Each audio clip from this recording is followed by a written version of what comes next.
Hi, Pete. How you doing? Brilliant to be with you today. Do you want to introduce yourself so that in case some people don't know you? Yeah, so I'm Pete Johnston and I'm councillor for the Knocket DEA and the current mayor of Mid and East Antrim. Brilliant. And would you like to tell us a little bit what it was like growing up in Carrick?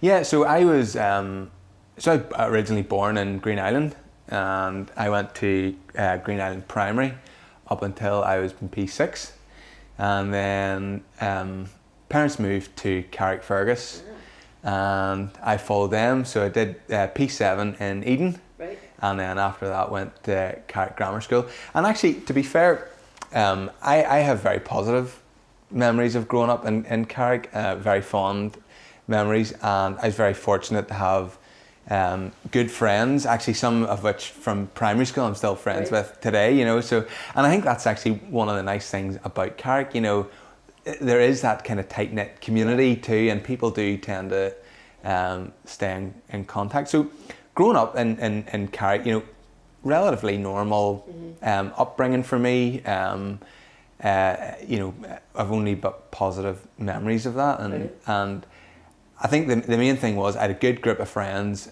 good family around me, and yeah, it was all good. Okay, thanks. Uh-huh. So how did you find that changed as you grew up and became an adult in the town? Well, I stayed in Carrick. So after school, went to university, did my degree, then did a master's in Jordanstown. But was quite fortunate, got a job locally here in Trippers Lane.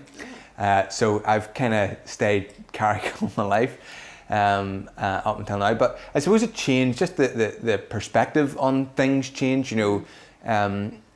Probably if I'm truthful, looking back, as when I was younger, you're kind of in the mode of, well, what's in it for me for Carrick? What is there for me to do? And whereas now, I mean, that has slightly shifted a bit more. And so I suppose the perspective was good for me because I was very lucky with my placement.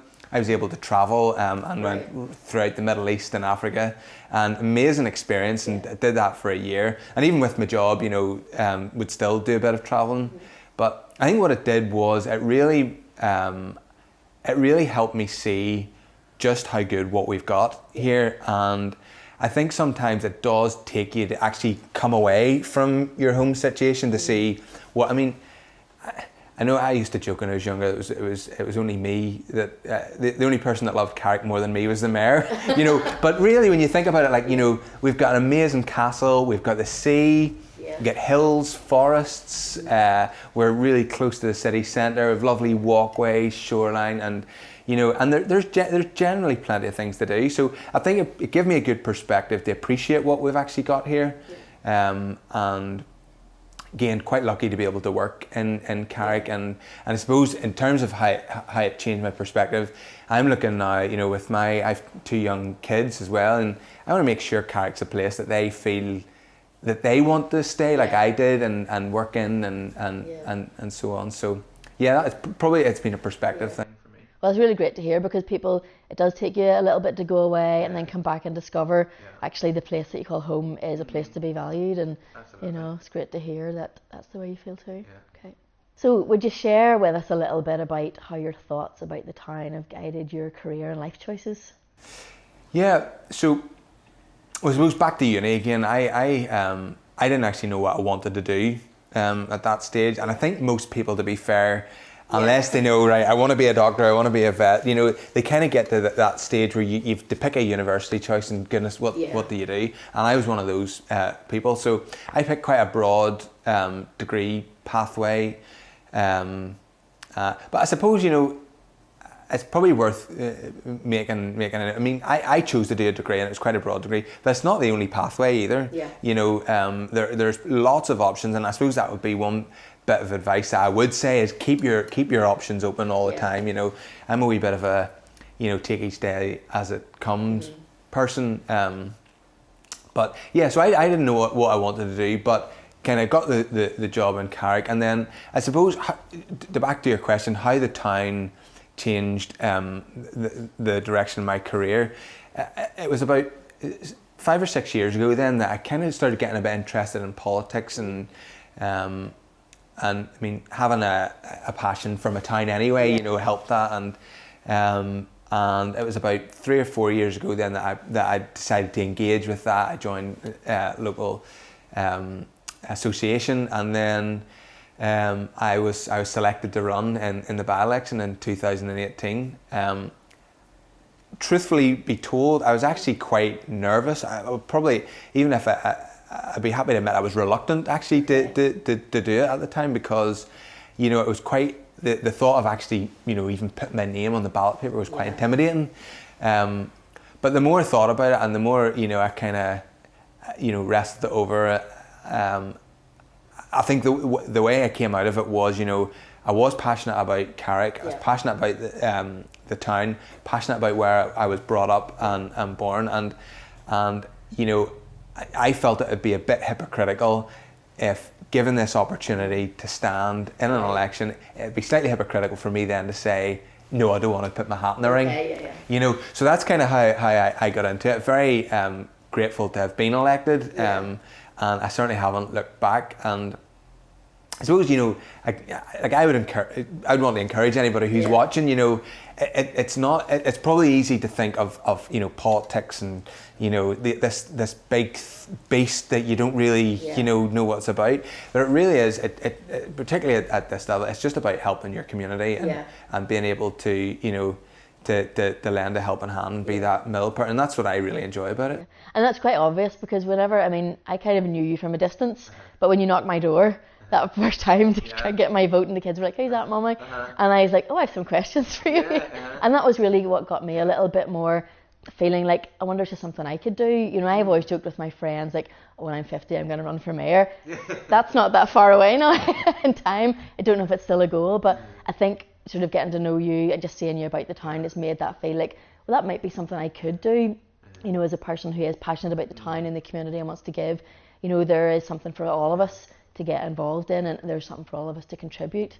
You know, and I've really appreciated, you know, your presence in the town, so that it does make it feel like it's accessible, and the Zoom meetings that we're getting to watch now online too. You know, I think that's been a great initiative, and people are picking up on that. So. Yeah, and I mean, there is, of course, there's the very formal side of council, which is the council meetings, and you'll see, you know, all the formalities that involve that. But I suppose for me as well, in the role of mayor now, you know, one of the things that I would like to look back on in a year's time is to say that, you know, I have been able to throw everything at it, and I have been able to kind of make a good stab of giving a you know, positive representation on politics and what that can actually mean for you know, other young people and old people alike, you know, that would ever want to engage, you know. So, no, it's been really good, and I've really enjoyed, you know, it's been really humbling too, actually,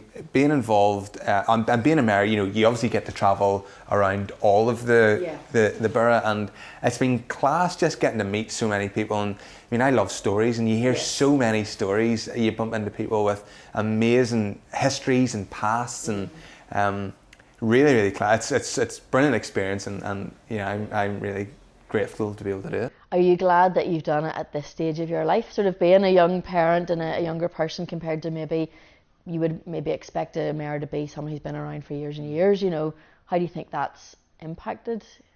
Yeah, I mean, I suppose that there are pros and cons to both. You know, there are also, you know, there are older people in politics as well, and we need to keep those people too. You know, huge amounts of experience and have been, you know, and bring a lot of, you know, cultural experience, history of where they've come from, and you know, that's really important. And I suppose council should be a cross section of the community. There should be employed people, there should be unemployed people, there should be women, there should be men, there should be young people, old people, because council should be a representation of the borough.